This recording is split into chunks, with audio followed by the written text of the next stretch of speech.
Welcome to another episode of Smart Tips. I'm Jeff Gonzalez, Senior Account Executive here at SmartSuite, and today we're going to talk about something that I'm really excited to touch on. I've had the conversation a number of times with customers. It's when to use a formula and when to use a rollup.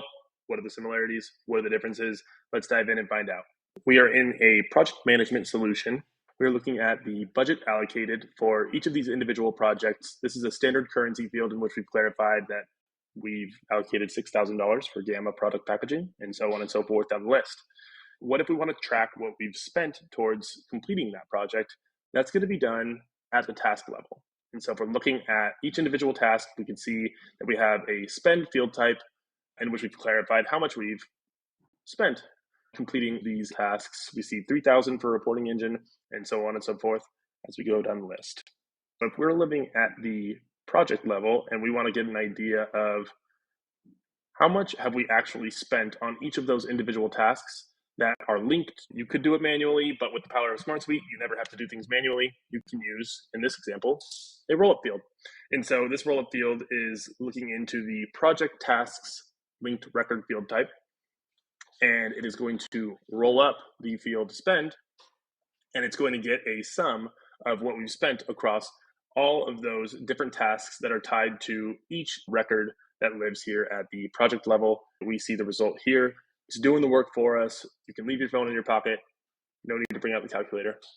In this next example of when to use a formula, if we want to get an idea of budget allocated and take away how much we've actually spent on it, we can use those two values in a formula field to say, I want to do exactly that. I want to take budget allocated. I want to take away budget spent.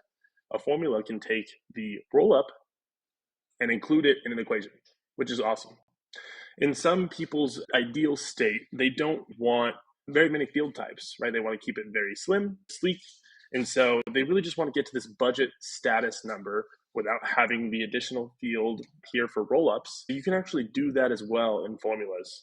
If you understand the language within the advanced editor portion of a formula field, which you can toggle on here, you can dial into values that live in linked relationships. And so in this case, we're doing the exact same thing that we were doing in the previous formula, but we are looking at the budget allocated and subtracting. We're not using that roll-up field in this case. We are doing the exact same thing though. And so we're taking the sum of, when we look at project tasks, period, I want to look at spend.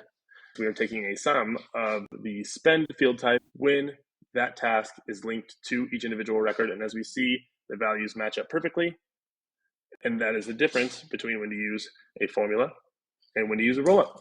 This is just the tip of the iceberg in terms of what these two field types can do to enrich your data or make your workflow a bit more robust. But it's a great place to start in terms of understanding the differences and similarities between the two. If you have additional questions, feel free to throw them in the comments directly below.